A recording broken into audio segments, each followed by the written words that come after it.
자, 오늘 누가복음 21장입니다. 21장. 누가복음 24장까지인데 21장 하니까 거의 끝이에요. 21장에서 주님께서 이제 예루살렘에서 나와가지고 마지막으로 종말 설교를 하시는 것이고요. 그 다음에 이제 22장, 23장 가게 되면 예수님이 붙잡히시고 죽으시는 그런 장면들이 펼쳐지게 됩니다. 자, 21장은 어떤 내용이 있는지 봅시다. 제가 9절까지 읽겠습니다. 주께서 눈을 들어 부자들이 연복궤에 연보 넣는 것과 또 한 가난한 과부가 두 렙돈을 거기에 넣는 것을 보시고 말씀하시기를 진실로 내가 너희에게 말하노니 이 가난한 과부가 그들 모두보다 더 많이 넣었도다. 이 모든 사람은 그들의 풍족한 데서 하나님께 연보를 넣었지만 그 여인은 가난한 가운데서 자기가 가진 생기비 전부를 넣었느니라고 하시더라. 몇 사람이 성전이 얼마나 우아한 돌들과 예물로 단정되었는가 성전에 관하여 말하고 있을 때 주께서 말씀하시기를 너희가 보고 있는 이것들이 그날이 오면 돌 위에 돌 하나도 남지 않고 다 무너지리라고 하시니 그들이 주께 물어 말씀드리기를 선생님 그러면 언제 그런 일이 있겠으며 이런 일이 일어날 때 어떤 표적이 있겠나이까라고 하더라. 또 주께서 말씀하시기를 너희는 미혹되지 않도록 주의하라. 이는 많은 사람이 내 이름으로 와서 말하기를 내가 그리스도라 때가 가까웠다고 하리라. 그래도 너희는 그들을 따르지 말라. 그러나 너희가 전쟁과 소유에 관하여 들을지라도 두려워하지 말라. 이런 일이 반드시 먼저 일어나겠지만 당장 끝은 아니니라고 하시니라. 자, 주님께서 이제 이 성전에서 나오는 장면입니다. 지금 22장, 그러니까 20장까지는 바리새인과 사두개인들과 논쟁을 하셨고요. 21장에서는 성전에서 이제 행해지는 마지막 장면을 봤는데, 그 마지막 장면이 뭐였냐면은 그 연복궤 앞에서 부자들과 가난한 사람들이 예물을 바치는 모습인데, 연복은 예물이라고 생각하면 되는데, 예물, 연복궤, 이제 성전의 이 뜰에 이렇게 놔뒀는데, 아마 그 기원이 어디에요? 열왕기하에서 요아스 왕 시대로 여겨져요. 요아스 왕 시대에 여호야다라는 이제 제사장을 통해서 성전을 수리하라 그랬거든요. 그러니까 그 앞선 시대에 악한 왕들로 말미암아 성전이 많이 훼손되어 있었어요. 그래서 이제 성전을 수리하기 위해서 대제사장에게 명령하니까 이렇게 이제 연복궤를 만들어가 헌금함을 만들어 가지고 이스라엘 사람들이 백성들이 헌금도 하고 하면서 성전 수리에 도움을 줬던 그러한 것이 이제 시작된 거예요. 그때부터 성전에는 연복궤가 있었고 계속 있었고요. 뭐 성전에 다 수리된 이후에도 다양한 목적으로 사용되었겠죠. 지금 이때는 예수님 시대의 성전이 되게 화려했습니다. 화려했고요. 헤롯이 46년 동안 증축했다 그러니까 얼마나 멋있었겠습니까? 헤롯의 역할도 역할이지만은 이렇게 부자들이 연복궤에 넣었던 그 돈들도 많은 역할을 했을 것이에요. 왜냐하면 5절에 보게 되면 몇 사람이 성전이 얼마나 우아한 돌들과 예물로 단정되었는가라고 말하잖아요. 많은 예물들로 말미암아서 성전이 화려하게 꾸며진 역할도 했죠. 그러니까 필요 이상의 돈들이 많이 들어간 모습도 있는 거죠. 자, 어쨌든 중요한 것은 하나님께 바치는 그들의 모습이었는데 부자들이라고 전부 다 뭐 나쁜 사람들은 당연히 아니죠. 부자들이라고 뭐 돈을 전부 다 바칠 수 있겠습니까? 자기가 필요한 만큼 내는 거죠. 하지만 주님께서는 부자들이 많이 넣고 조금 넣었다는 것을 책망하시는 것이 아니라 이 가난한 여인이 자기의 생기비 전부를 넣었다는 것에 대해서 칭찬해 주고 있는 것입니다. 하나님께는 무엇이 더 크냐를 보여주는 것이죠. 부자들도 많고 적고를 떠나가지고 자기의 진심을 다해서 내서 주님을 향해서 내는 거라면 당연히 감사하고 주님께서 이제 받아들일 만한 일이지만은 또 실제로 많은 부자들이 성의 없이 돈이 많으니까 대충 내는 경우가 솔직히 없지 않아 있죠. 있어요. 우리 중에 그런 분도 없지만은 세상에 수많은 교회들이 그런 사람도 있습니다. 이름을 내기 위해서, 자신을 드러내기 위해서 또 많은 교회들에서는 또 헌금의 봉투에 이름과 X를 쓰잖아요. 그러니까 드러날 수밖에 없죠. 그런 모습들이 사회적인 위치에 따라서 돈을 내는 모습이 있는데 주님께서 그런 모든 것들보다 이 가난한 과부의 두 렙돈이 더 가치 있다고 말씀을 하십니다. 이 렙돈이라는 것은요, 당시에 여러 화폐 단위가 있을 거 아니겠어요? 보통 기본 데나리온 이런 것들은 은화폐입니다. 보통 당시에 통용되는 게 기본 은화폐인데 이건 동화폐, 구리동전이고 크기도 지금 우리나라 현재 1원짜리 작은 1원짜리 있죠? 그 정도 되게 작아요. 그리고 가치도 제일 낮은 가치라고 합니다. 데나리온에 누가 계산했는지 128분의 1이라 그래요. 그러니까 상당히 낮은 거죠. 한 데나리온이 노동자의 하루 품삯이라고 말하니까 하루 품삯이 시대에 따라 좀 다르긴 했겠지만 그것을 기준으로 했을 때 오늘날 10만 원으로 잡았다고 했을 때 그러면 한 500원 1,000원밖에 안 되는 돈이죠. 500원 1,000원 헌금 될 수 있죠. 문제는 주님께서 이 여인이 500원 1,000원 2,000원 되는 것이 그녀의 생계비 전부라고 말했던 것이거든요. 이 사람은 지금 노동을 하고 무슨 일을 해도 거의 벌지 못하는 사람입니다. 그런데 그것을 넣었다고 말하는 겁니다. 자, 하나님 앞에 우리는 돈으로 적용하지 말고 우리가 드릴 수 있는 모든 것들을 적용을 해보세요. 여러분들은 힘이 있고 여러분들은 지혜가 있고 여러분들은 재능이 있고 많은 것들이 있습니다. 시간이 있는 분도 있고 내가 드릴 수 있는 모든 것들을 최선을 다해서 주님께 드리라는 것을 말씀하고 있는 겁니다. 어떤 분들은 전 가진 게 정말 없어요. 주님께서 내 것을 쓰실까요? 주님께서 쓰신다는 얘기죠. 어떤 분들은 건강하게 활동력 있게 주님 일을 하는데 어떤 분들 장애인 그러신 분들이 있을 거 아니겠어요. 장애인들은 할 수 있는 것도 없고 하지만 그가 마음을 다해서 주님께 진심으로 드리고 모든 걸 드릴 때 주님께서는 오케이 나는 너의 그것을 가장 가치 있게 받아들일 거야 라고 말씀하시는 거죠. 어린아이 마찬가지입니다. 그렇죠. 가난한 사람 마찬가지예요. 중요한 건 주님 앞에서 나의 모든 것들을 다해서 온전한 감사로서 특히 우리 신약 성도는 십자가의 구속에 대해서 주님이 나를 구원하셨다는 그 사실에 감사해서 드릴 수 있는 것.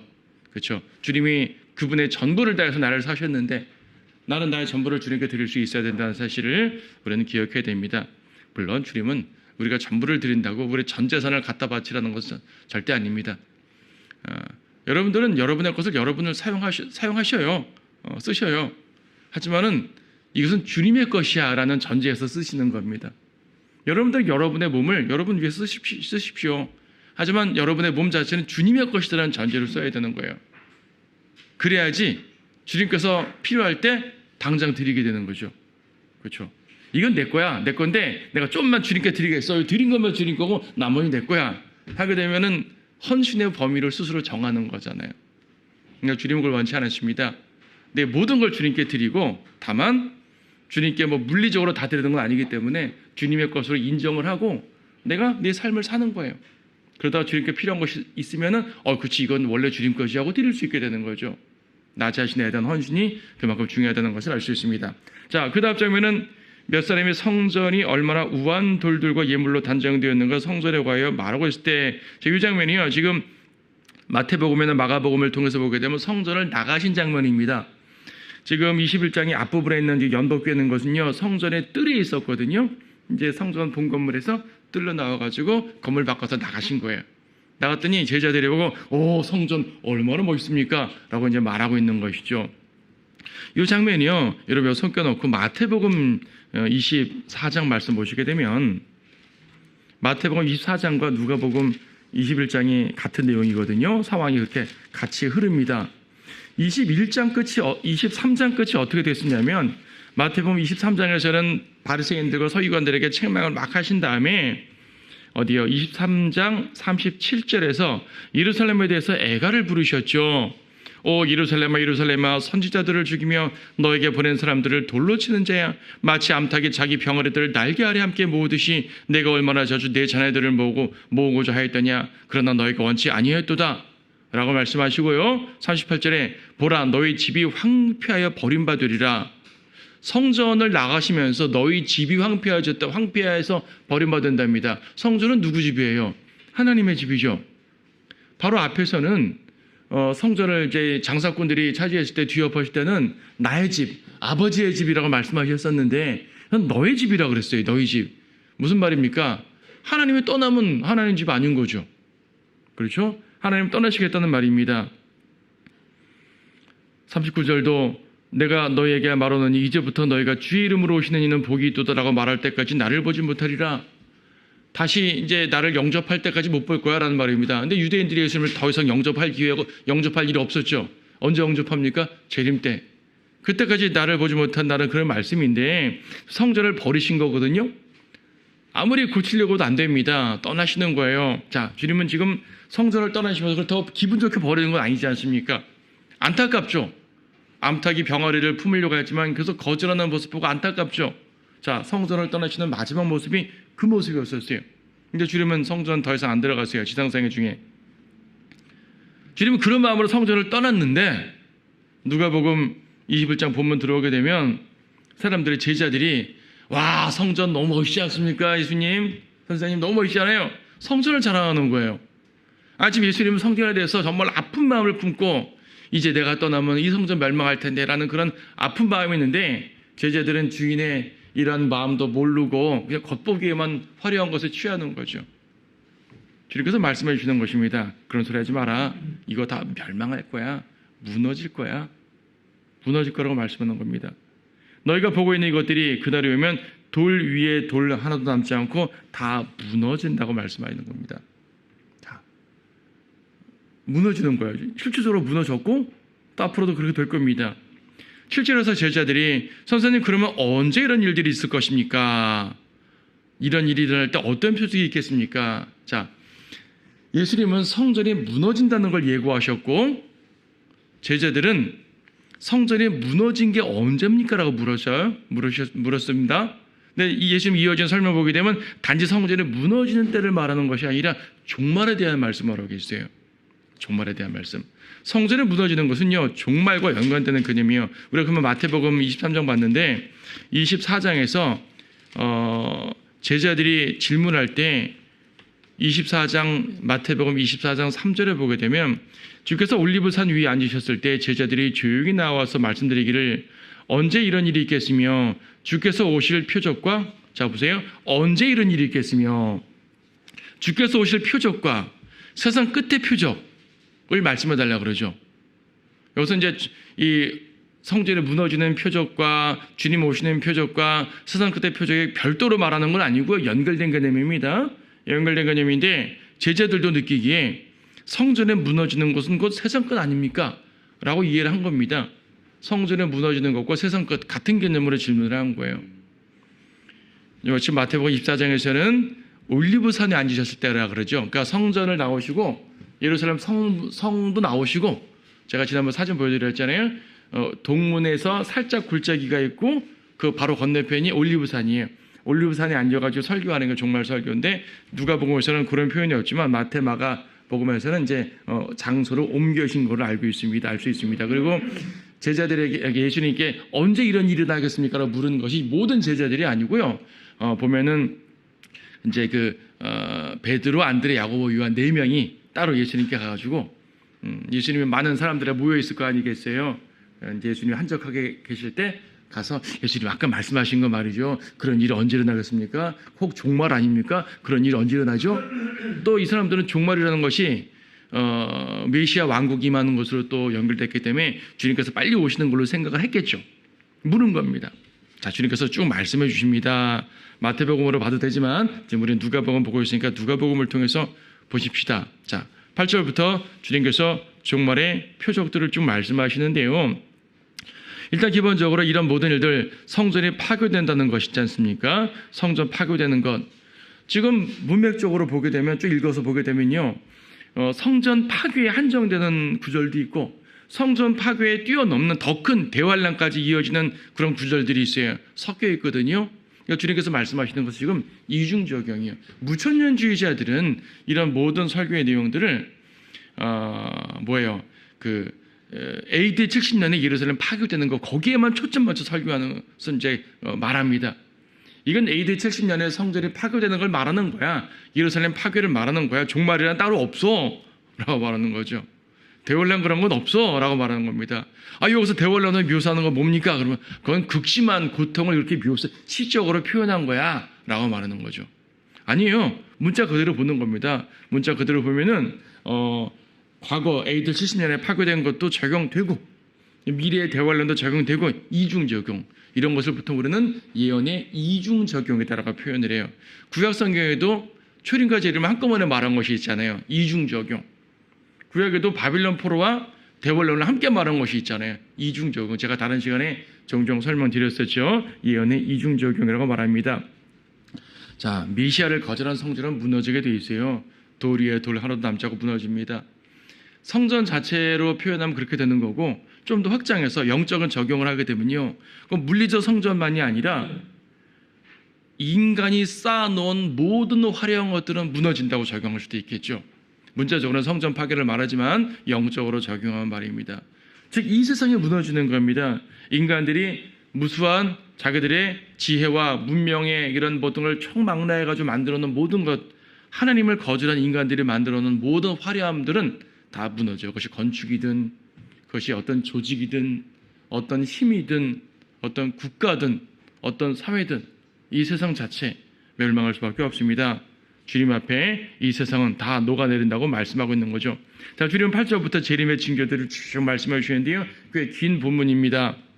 자, 8절에서 어떤 일이 벌어진다고 했습니까? 미혹하는 일이 많아진다고 하죠. 많은 사람들이 예수님의 이름을 흉내내가지고 말입니다. 내가 그리스도라, 때가 가까웠다. 역사상 그런 일들이 많이 있었어요. 최근에만 있는 건 아닙니다. 많이 있는데 그때 가면, 대혼란 때 가면 더 많아진다는 얘기죠. 자, 9절 10절에는 전쟁과 소요, 그렇죠? 전쟁, 소요. 10절도 민족이 민족을 대적하고 나라가 나라를 대적한다. 전쟁. 이렇게 말하면은 전쟁도 항상 있지 않았습니까? 인류 역사상 전쟁이 없던 때가 언제입니까? 항상 전쟁이 있었습니다. 전쟁만 갖고 재림 징조라 말하면 안 되지 않습니까? 라고 질문할 수 있습니다. 그런데요, 이 지구상의 모든 전쟁들을 다 모아놓게 되면 이제 구약 시대부터, 그렇죠? 창세기 때부터 전쟁이 있지 않아요. 그리고 이 전쟁이 19세기까지 있던 모든 전쟁에서 전쟁으로 죽은 사람들의 총수와 20세기, 21세기에 전쟁으로 죽은 사람들이 더 많대요. 그러니까 이 몇천 년 동안 전쟁으로 죽은 사람이 이 한두 세기에 죽은 사람보다 적다는 얘기는 마지막 때에 갈수록 전쟁이 얼마나 심하다는 얘기입니까? 이 1차 대전, 2차 대전 때의 사상자는 말도 못했어요. 그러니까 이 전쟁에 대한 소문은 옛날부터 있었지만 마지막 때 갈수록 더 심해진다. 여러분 계시록 보게 되면요, 계시록 6장이 엄청난 전쟁이 나오죠. 그렇죠? 계시록에 전쟁 몇 번 나오는데 계시록 보게 되면요, 4분의 1이 죽는데요, 3분의 1이 죽는데요. 여러분 지금 인구가 80억에서 3분의 1이면 몇 명이 죽는 겁니까? 한 25억, 26억 그렇게 죽는 거죠. 우리는 사람이 죽었다, 홍수 때 죽었다, 무슨 뭐 지진으로 죽었다, 뭐 동남아 쓰나미 때문에 좀 많이 죽었다, 꽤 많이 죽었네 하는데 20억이 죽는다고요? 이게 여러분 상상이 안 됩니다. 1차, 2차 세계대전 죽은 거는 유가 아닌 거예요. 그러니까 전쟁 자체는 어느 시대에나 있었지만 마지막 때로 갈수록 전쟁이 더 극심해지는 건 사실이다.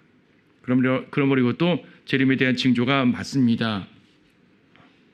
그리고 또 어떤 징조가 있다고 말씀하셨습니까? 11절에도 지진, 기근, 역병, 이것도 역시 뭐 어느 시대 하나 있었죠. 어느 시대 하나 있었는데, 여러분 대환란 때 보게 되면요, 대환란 때 계시록 16장 같은 데 보게 되면은 사람들이 온몸에 다 이렇게 헌대가 나고, 그죠? 태양이 뜨거워지니까 다 이 피부가 타버리고, 이런 일들을 보게 되면요, 이런 기근 재앙, 또 지진 나고, 뭐 도성이 무너질 정도로 지진 나고, 지금 여기저기 지진 나는 건 유가 아니라니까요. 사람들 지금 지진 나는 거 보고 종말이 가까웠나 보다. 예, 물론 그런 것들을 보면서 우리 경각심을 갖고 주님 가까이 오셨다는 걸 깨닫고 주님을 향해서 있는 것은 좋은 자세예요. 하지만 지금 지진 좀 난다고 저것이 곧바로 대환란 아니란 말입니다. 아니란 말이에요. 그때는 엄청나게 나겠죠. 그리고 지금 그런 모든 것들이 다 징조로서 이어진다는 사실을 우리는 이제 볼 수가 있습니다. 자연재해 극심하죠. 그러니까 이 모든 지금까지 말한 내용들은 교회 시대에도 중첩되는 내용들이지만 대환란에 초점을 두고 말씀하고 있는 것입니다. 하늘의 표적들. 자, 다른 내용들은 혹시 AD 70년에 파괴라고 적용한다 칩시다. 하늘의 표적들은 로마 시대 때 없었거든요. 그렇죠? 이거는 대환란 때가 맞아요. 계시록 12장이라든지 15장 등에서 하늘의 표적이 나타난다는 말이 종종 나오는데 거기에 대한 언급들입니다. 자, 그렇죠. 이스라엘이 회복됩니다. 저 뒤에 보게 되면은 32절에서 진실로 내가 너희에게 말하노니 이 세대가 지나가기 전에 이 모든 일이 이루어지리라. 이스라엘이 회복된다는 말인데요. 그렇죠. 31절이죠. 29절이죠. 무화과 나무와 모든 나무들을 보라. 그것들이 싹을 내면 너희가 보고 이제 여름이 가까운 줄 너희 자신이 아느니라. 자, 이런 것들이 이제 이스라엘이 회복되는 모습에 대해서도 재림의 징조라고 보여줍니다. 사실상 이것이 가장 확실한 재림의 징조가 됩니다. 지금 이스라엘에 모인 것이 회복된 것 자체는 아니에요. 말하자면 회복을 위한 준비죠. 전에 다른 시간에 설명을 드렸지만 이들은 일단 모이긴 모였어요. 무화과 나무에 이제 이 잎이 연해지고 싹이 난다는 것 자체가 이스라엘의 독립이라고 적용할 수 있기 때문에 이들이 모이긴 모였어요. 근데 저 위에 20절 보니까 예루살렘의 군대에 포위되어 있는 것을 보거든 너희는 그 패망에 가까운 줄 알라. 예루살렘 또 포위되고 패망한다네요. 모이긴 모였지만 패망하는 겁니다. 패망해요. 그리고 28절 보니까 그러나 이런 일이 일어나기 시작하면 위를 보고 너희의 머리를 들라 이는 너희의 구속이 가까이 왔음이라. 파괴되고 멸망하는데 또 주님께서 회복시키신다네요. 그러니까 종말의 과정을 보게 되면 이스라엘이 아직 회개하지 않은 채로 그 땅에 모이고 그리고 적그리스도에 의해서 엄청난 고통을 받고 그 다음에 회개하고 나서 다시 이제 회복되는 장면, 메시아로 말미암은 회복이죠. 그 장면이 펼쳐지게 됩니다. 자, 이런 것들을 주님께서는 여러 가지 이제 말로 썼지만은 이런 내용들을 재림의 징조로서 쭉 설명하고 있습니다. 자, 12절로 돌아가서 보게 되면 그러나 이 모든 일이 있기 전에 내 이름으로 인하여 그들이 너희에게 손을 대어 박해하리니 회당과 감옥에 넘겨주며 왕들과 집권자들 앞에 끌고 가리라. 그러나 그때가 너희에게는 증거하는 기회가 되리라. 그렇죠. 자, 제자들이 주님의 이름으로 박해를 당합니다. 이거는 뭐 어느 시대나 적용될 수 있죠. 당시 제자들도 그랬어요.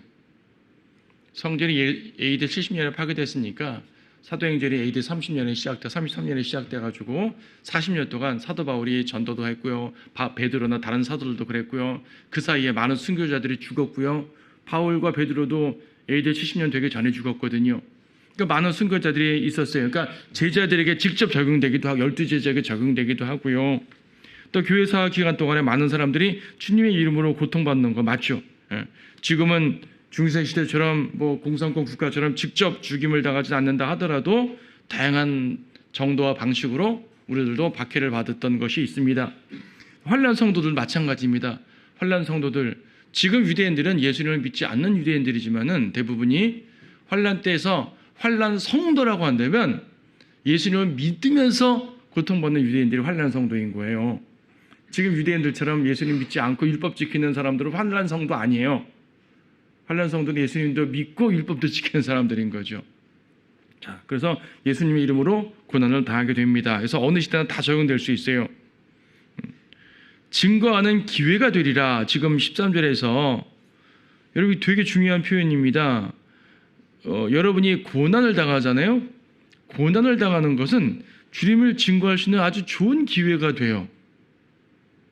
좋은 기회가 됩니다. 물론 평안할 때 전하면 제일 좋죠.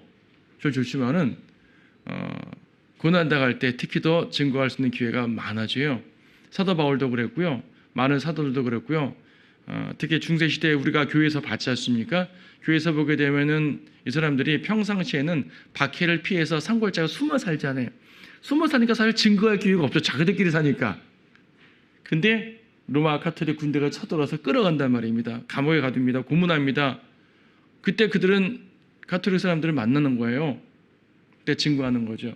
특히 고난 가운데 증거하는 것이 더 가능한 건 뭐냐면 성도들이 고난 가운데 인상 쓰고 괴로워하고 힘들어하고 무너져 내리기만 하면 절대 증거 못합니다. 여러분. 예수 믿는 사람들이 왜 저렇게 맨날 힘들게 살아? 하게 되면 당연히 못 증거합니다. 근데 여러분 고난 받을 때 예수 그리스도의 이름으로 능히 이겨내고 기뻐할 수 있는 모습을 보이는 거예요. 우리 안에 소망이 있거든요. 야, 당신은 이렇게 고난받으면서 뭐가 이렇게 좋아서 그럽니까? 나에겐 소망이 있거든요. 지금 이 세상 괴로움 아무것도 아니거든요. 증거할 수 있죠. 증거할 수가 있는 거예요. 우리의 믿음을 더 드러낼 수 있는 것이고 확신하게 할 수 있는 것이고 그리스도의 복음을 직접 증거할 수가 있는 것이고 예수 그리스도의 위대하심 증거할 수 있는 것이고 주님께서 나에게 이끄시는 그 모든 이런 일들을 간증으로 증거할 수 있는 거죠. 로마 시대에 중세 시대의 그 순교자들 말입니다. 그들이 그냥 고통 가운데 죽기만 했다면 그 믿음이 우리에게 전수됐겠습니까? 그들은 죽어가면서도 기쁨으로 주님을 위해 죽는다는 기쁨 가운데서 전했기 때문에 그 위대한 믿음이 우리에게 전수가 되는 것이거든요. 여러분이 어떤 형태든 고난을 받을 때는요, 이 고난을 증거할 기회가 됩니다. 특히 고난을 받게 되면 비방하는 사람이 반드시 생겨요. 직접 박해하는 거 말고라도 우리가 다양하게 고난 받을 수 있잖아요. 위로하는 분도 있지만 비난하는 분도 생겨요. 특히 믿지 않는 사람들은 네가 믿는다면서 이게 뭐야 하는 비난 생겨요. 분명히. 이때 그래 나는 믿는다는 사람이 왜 이래? 이래버리면 끝나버리는 겁니다. 아니라고. 이 가운데서 하나님께서 살아 역사하시는 것을 보라고. 이것을 증거할 수 있어야 됩니다. 육체는 외적으로 고통을 받을지 모르지만 우리의 영이 얼마나 주님 안에서 단단한지를 우리는 분명히 증거할 수 있어야 돼요. 자, 증거하게 됩니다. 증거의 기회가 된다고 말씀하셨죠. 14, 15절 보게 되면 너희는 미리 무슨 말을 하려고 생각하지 않겠다고 마음에 작정하라. 무슨 말 하지? 박해받으면 그 미리 걱정하지 말라 그랬어요. 왜냐하면 그럴 때가 되면 주님께서 대적하는 자가 반박하거나 저항하지 못하도록 내가 너에게 구변과 지혜를 주리라. 번뜩이는 지혜를 주신다고 말합니다. 이거 오해하지 마실 것은요, 이건요 박해받을 때 순교자들에게 적용되는 말입니다. 꼭 대환란 때 아니라 교회 시대도 해당될 수 있지만 그럴 때 갑작스럽게 군사들이 들이닥쳤는데 뭘 준비해요? 평상시에 말씀으로 준비하는 기본적인 준비 이외에 특별한 더 준비가 없단 말이에요. 그때 왜냐하면 내가 준비했다고 그 상황이 벌어진다는 법이 없거든요. 그래서 이것은 이 박해받는 순교자들에게 해당되는 말이지 복음 전파자들에게 준비하지 말라 이 말 아닙니다. 복음 전파자는 준비해야죠. 제가 봤다니까요. 어떤 설교자가 이 말씀을 가지고 자기는 설교 준비를 안 한대요. 설교 준비 안 하고 예배 시간에 1시간 전에 강단으로 1시간 동안 방언으로 기도하는 거예요. 기도하고 나서 주님께서 인도하심 받고 설교한다고. 그렇게 맨날 설교하고 똑같은 말만 반복하는 거죠. 근데 작은 성령에 의해서 설교한다고 생각하는 거죠. 이런 사람도 생각보다 많습니다. 생각보다 많아요. 자, 준비해야 돼요. 복음 전파는 준비하는 겁니다. 디모데전서 4장 2절에 말씀하고 있지 않습니까? 말씀을 전파할 수 있도록 대비하고 준비하라고 말씀하고 있습니다. 복음 전파전 준비하는 게 맞고요. 여기서는 이런 갑작스러운 고통을 받을 때 미리 생각한 대로 되는 것이 아니고 주님을 의지하라 이렇게 이해를 하면 되겠습니다.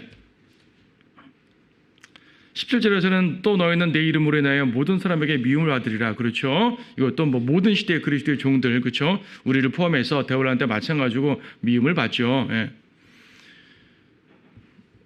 16절에 보니까 몇 사람은 죽이리라.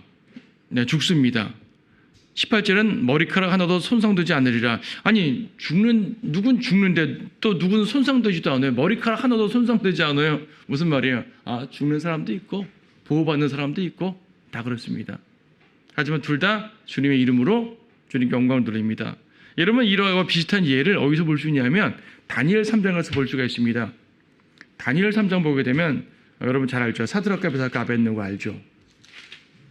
다니엘 3장에서 이들이 느부갓네살이 이제 우상 숭배하라라고 명령할 때 숭배 안 하면은 경배 안 하면은 용광로에 집어넣을 거야라고 할 때 말입니다. 이들이 뭐라고 말하는지를 봅니다. 3장 17절. 만일 그렇게 된다 해도 우리가 섬기는 우리의 하나님께서는 불타는 뜨거운 용광로에서 우리를 구해내실 수 있으며 오 왕이여 그분께서는 우리를 왕의 손에서 구해내실 것이니이다. 이거는 보호받는다는 믿음이죠. 그리고 18절에서 그러나 만일 그렇게 되지 아니할지라도 죽을지라도 그러니까 주님께서는 보호하실 것이고 아니면 우리가 죽을 수도 있다. 둘 다 가능하다. 어떻게 되든지 나는 믿음 버리지 않겠다는 이 이제 다니엘의 세 친구들의 위대한 믿음의 고백인데요. 이것을 대환란에 적용해 보게 되면 17절은 보호받아서 끝까지 살아남는 유대인들에게 적용할 수가 있는 거고 18절에서는 순교당하는 유대인들, 환난 성도로 적용할 수가 있는 거예요. 두 종류의 사람들이 다 있습니다. 다 있습니다. 다 주님의 뜻 가운데서 이루어지는 것이고 그들 모두가 환난 성도로서 하나님께 위대한 영광을 또 보상으로 받게 되는 것이죠. 자, 그래서 우리가 살든지 죽든지 주님의 것이라는 고백이 그리스도인들, 성도들에게는 항상 있어야 됩니다. 대월란드는 그 고난이 끔찍하니까 좀 우리가 비교되지 못할 만큼 엄청난 거지만은 그 기본적인 의미는 우리에게도 비슷하잖아요. 사나 죽으나 우리는 주님의 것이다. 여러분 맨날 성경 보면서 말로만 사나 죽으나 우리는 그리스도 것입니다. 사나 죽으나 주님 영광을 위해서 합니다. 이렇게 말만 하면 안 되는 거죠. 정말 내가 죽을 위기에 있어도 난 주님의 것입니다. 라는 것이 정말 우리 안에 고백이 돼야 되는 거예요. 그렇게 돼야 되는 거예요. 평상시에 뭐가 잘 될 때는 난 살든지 죽든지 주님의 것이요 말하다가 고난이 있을 때 그렇지 못하게 되면은 안 되죠. 믿음이 드러나는 겁니다. 그래서 우리가 이런 것들을 보면서 자기 자신에게 더욱더 이제 적용하고 굳건히 설 수 있도록 주님을 더욱더 의지해야 될 겁니다. 19절에 인내로 너희 혼을 얻으라라는 말을 하는데 인내로 너희 혼을 얻으라는 말을 다른 표현을 하게 되면 끝까지 견뎌서 구원받으라는 말이거든요. 그래서 이것은 교리적으로는 환난 성도에 대한 언급이겠죠. 지금 종말에 대한 언급이니까 이제 환난에 대한 이제 교리가 나옵니다. 그러니까 이런 것은 교리적으로는 우리에 해당되지 않는다. 이해를 하면 되겠습니다. 20절에서도 예루살렘이 군대에 포위되어 있는 것, 이건 좀 AD 70년의 파괴를 좀 더 직접적이죠. 군대에 포위되고 패망이 가까웠다. 예루살렘 파괴에 직접 적용됩니다만은 역시 AD 70년에만 한정되는 건 아니고요. 대월란드도 포함됩니다. 그때 유대에 있는 사람들은 산으로 피하라. 도성안에 있는 사람들은 시골로 가고 시골에 있는 사람들은 도성으로 들어오지 못하게 하라. 예루살렘에 직접 표적이 되니까 적그리스도의 표적이 되니까 들어오면 안 되는 거죠. 자, 도망가야 됩니다. 주님께서 대월란 때 믿는 자들을 피난케 해주신다는 그러한 예언이기도 하고요. 역시 AD 70년과 대월란의 이중적용으로 볼 수가 있습니다. 자, 그런데 22절에서 이는 이 날들이 복수의 날들이라는 표현 쓰죠. 복수의 날. 성경에서 복수의 날을 하게 되면 하나님께서 그분의 성도들을 위해 원수들에게 복수하는 장면을 말하는 겁니다. 지금 전반적으로 문맥 자체는 유대인들이 그들의 죄로 말미암아 파괴되고 멸망하는 장면인데 그 가운데 복수라는 표현이 있었어요. 무슨 말입니까? 이것은 재림 때 이루어질 일이라는 얘기죠. 배교한 유대인들 대월란 때 엄청나게 죽고 멸망될 겁니다. 하지만 그들 가운데서 끝까지 견디는 자들을 보호하시고 물론 순교도 하겠지만 보호하시고 인도하실 텐데 주님의 재림하심을 말미암아 모든 원수들에게 복수를 하시는 거죠. 대월란은 재림과 연관되는 것이고 그래서 그들의 고난도 회복과 연관되는 것입니다. AD 70년에는 회복이 전혀 없었거든요. AD 70년 그 상황, 로마 시대 상황에서는 복수의 날이란 것이 존재할 수가 없었어요. 약간의 자비도 허락되지 않고 그 상태로 2000년을 흘러버린 거죠. 1900년을 흘러버린 거죠. AD 70년에 예루살렘 파괴됐고요. AD 136년에 이스라엘 자체가 완전히 무너져 버렸죠. 예루살렘에선 유대인들을 한 명도 남지 못하게 다 추방해버렸고 이스라엘이란 이름도 없애버렸고 그때부터 이스라엘 땅은 이스라엘 땅이라는 말 안 쓰고 팔레스타인 땅으로 부르는 거예요. 그러니까 지금 팔레스타인 땅이라고 자꾸 부르면 안 돼요. 그거는 로마가 이스라엘을 멸망시키고 붙인 말이거든요. 그러니까 통상적으로 팔레스타인 땅이라는 표현 쓰는지 모르지만은 이건 이스라엘 땅이라고 말해야 되는 거죠. 이스라엘 땅. 자, 진짜 그런 상황이 펼쳐집니다. 그래서 이것은 AD 10년의 파괴도 파괴지만은 복수의 날이라는 표현을 통해서 이것은 재림 때 회복의 날까지 포함되는 개념이구나. 그건 재림의 날이구나 라고 알 수가 있는 것입니다. 자, 유대에 있는 사람들은 산으로 가라. 유대. 대월란의 초점은 이스라엘 땅이에요. 전 세계적으로 대월란에 고통이 있겠지만 포인트, 핵심은 초점은 유대 땅, 예루살렘이라는 사실을 알아야 됩니다. 젖먹이 든 사람에게 화로다. 그렇죠. 화죠. 제대로 도망가기 힘드니까. 또 짐승의 표 안 받으려고 견디다가도 아기 때문에 안 받을 수가 없잖아요. 그런 일이 생길 거고요. 그래서 진짜 이때는 젖먹이 든 자, 또 아이 뵌 자 화가 됩니다. 자, 시간이 됐으니까 오늘은 여기까지만 보고 24절부터 다음 시간에 좀 더 보도록 하겠습니다.